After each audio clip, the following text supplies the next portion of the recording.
So this is the monastic community. This picture's a few years old. So you all come from families, probably made up different. Some have just moms, some have dads, some have moms and dads, maybe some have grandpas and grandmas. And you usually get married to form that kind of family.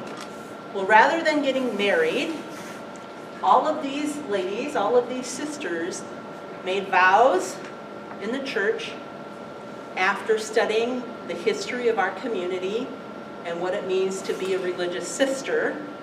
And we promised to God that we're going to live together as kind of like a family, but we say community, that we're going to listen to each other and listen to our superior, who is called the prioress, okay? And as much as we can, we're going to stay together. Now, some of us, because our work might take us away, might live away from, but we come home for meetings. So this is my monastic family. And up in the corner, this works perfectly. The first question is, did you wear a habit? So does anybody not know what a habit is? Okay. So it's kind of like a uniform. And probably around the time that Benedict wrote his rule, when he had his monks come and live together in one place, he said, we're going to share everything together.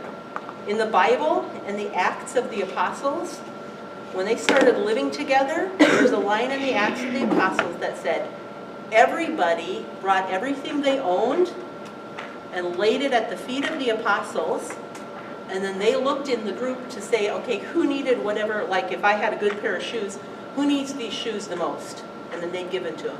So you shared everything together. So we shared everything together, and back then they did too. But St. Benedict said, the monks, he first wrote it for monks, but now sisters use it, the clothing should be what the monastery provides. Because it's like you're coming into a new family, your family, you take care of each other. So the monastery provided the clothing back then, and he said it should be, you should be able to get it easy where you live and at a reasonable price. So back then, when it was written, ladies wore long dresses, and when they were out working to keep their long dresses clean, they kind of wore like a skinny poncho that went over the front and the back. And because it just wasn't proper and it was almost like too sexy, they would cover their necks with a big piece of material that they scrunched down like accordion pleats. It would go around their neck like this, and they covered their hair. Now there are some religious groups today that the ladies still cover their hair. Muslim women sometimes will cover their hair. Some Amish women, they're Christians, will cover their hair. So back then, that's what the ladies did. So the world changed, the way people dressed changed, but sisters, they wanted to follow that rule and have the order or the monastery provide, so they kept wearing that kind of a uniform. So a habit is kind of like a uniform.